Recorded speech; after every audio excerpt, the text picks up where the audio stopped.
Hey guys, welcome back to the next video of YTH Project Ministries. Today we're going to be talking about consistency, what we can do, and how it can help us.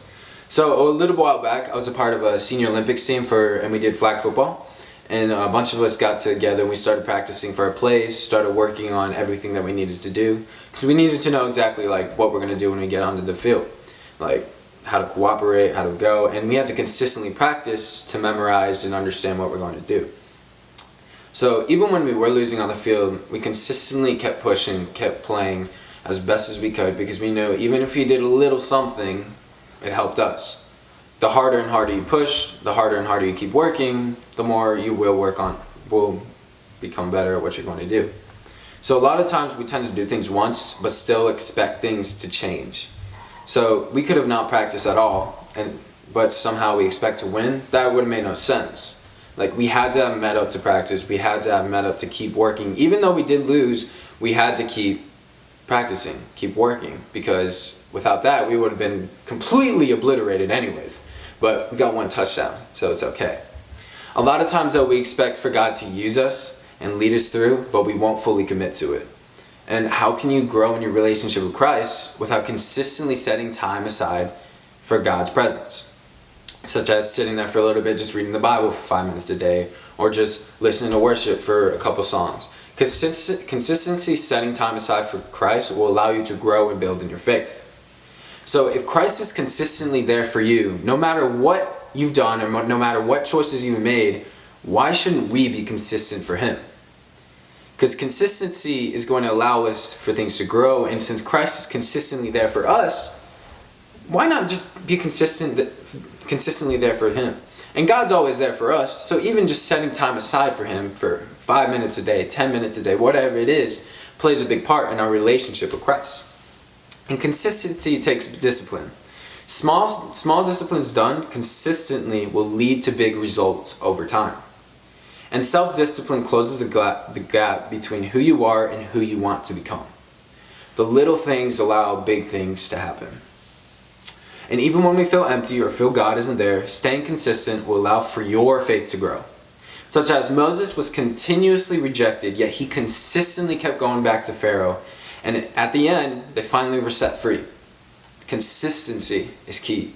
Consistency is key because, when we expect for things to happen, we gotta be consistent. It's like going to the gym. When you want to lose weight, you want to get ripped, you can't just show up once and expect for things to happen.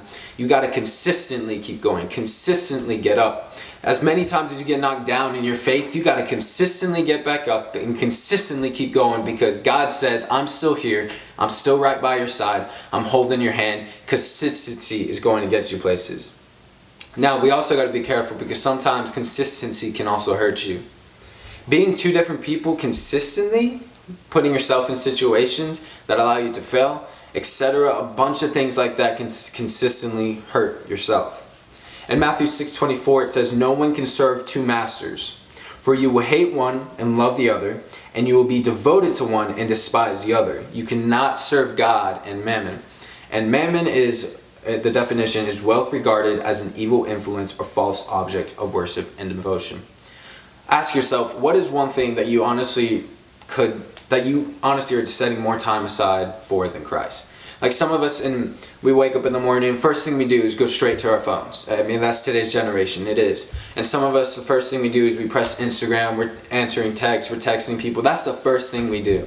What if instead, the first thing you did in the morning, every day consistently, when you wake up, you say, okay, I'm not going to get on my phone, I'm going to sit down, I'm just going to listen to worship, just a couple songs. Little things like that will allow you to consistently build. Because when you're consistently focused on trying to be this person, when really you aren't that person, it's going to rip you apart.